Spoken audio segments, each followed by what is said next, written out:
Hey everybody, welcome back to our channel. Matt here. We have a little bit of a maintenance video today. It's that time of the year we need to get some grease on the trailer.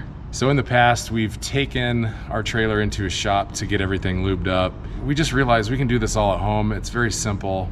Taking it to the shop, it costs at least a couple $100s. So we just found for half the price of the service, we could get all the tools we needed, the grease, and do it ourselves. If you're using your trailer a lot, you're gonna wanna do this at least once a year. So overall, this process is very simple. Anybody can do it. Hopefully this helps you guys out there. Give it a shot. And if you have any tips you wanna share, please put them in the comments. I've only done this 3 or 4 times now. It seems to be working well, but always open for advice. So for the grease, we're using Lucas Oil Products Red and Tacky #2. This is what Timberleaf uses on their trailers. So we're just gonna continue to use that. Also, one thing I highly recommend is replacing the original grease nozzle on your grease gun. I went with a Lock and Lube. This thing is amazing. I was having so much trouble getting the nozzle connected to my grease fittings.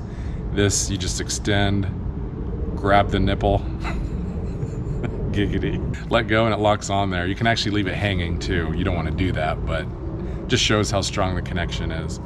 Anyway, let's get going.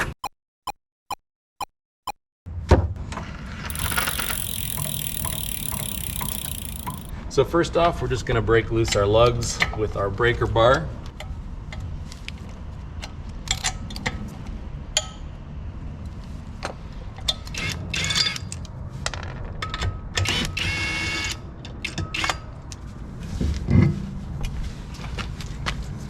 Also just like to do a quick inspection of everything on the wheel and the tire.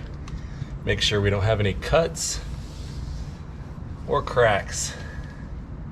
Looking good.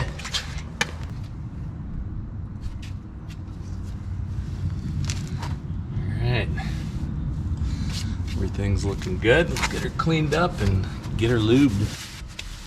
All right, so yeah, just gonna put some shop towels down, paper towels. Just ran out of shop towels, unfortunately, but these will do. We will have some grease possibly spill out, so just make sure you protect the area. And we're gonna open up the Easy Lube port here and fill her up. Everything looks pretty good in there. Grease is actually still red. So we're just gonna fill it up until we have grease out to the end here. Also, if the grease was in rough shape, we'd probably want to keep filling until all the old dark brown black grease has been pulled out.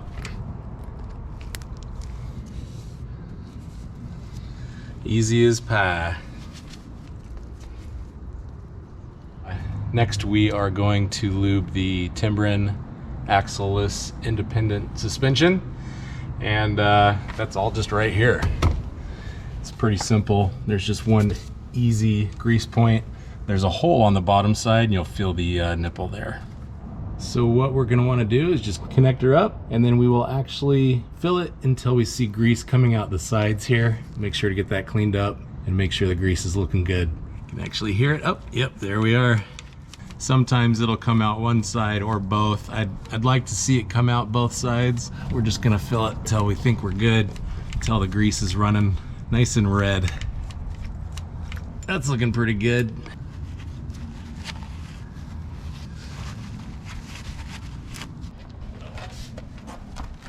One thing I forgot to mention is while you're greasing it, you do kind of want to rotate the hub here just to work the grease in.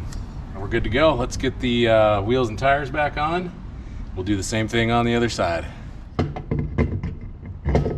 Also, when you're putting your lugs on, you definitely want to hand tighten these on, just so you don't cross your threads with your power tools. That could be really bad.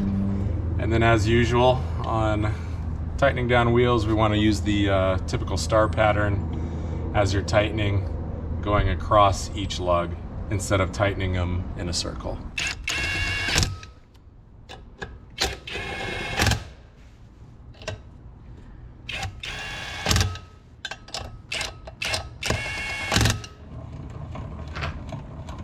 It's the last step and most important.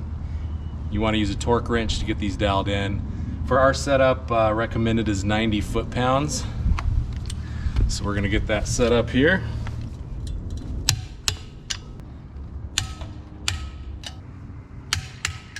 Also, when you get back out on the road, just make sure to check that they're retightened after about 25-50 miles. We always stop about 50. All right, axles and hubs are good. We're gonna move on to the articulating hitch. There's just a couple easy grease points for that. Let's do it. All right, she's good. I may have already done that a couple weeks ago. I got a fresh can of grease in the grease gun and I got excited and I just wanted to grease something. But there you go. These things are pretty easy.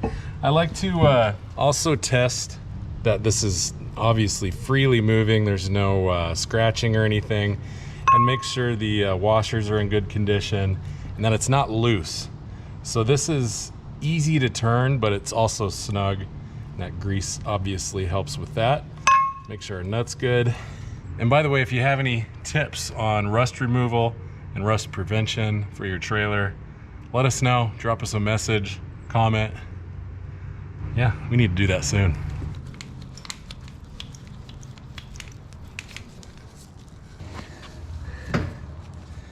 Oh yeah, came out dirty.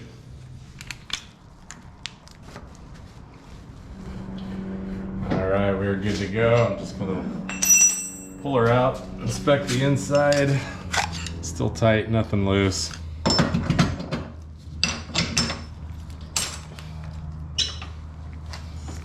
All right, in and out in 45 minutes. Thanks for watching. Hope you got something out of this. We'll have the links to everything we used down in the description. And until next time, we'll see you out on the trail.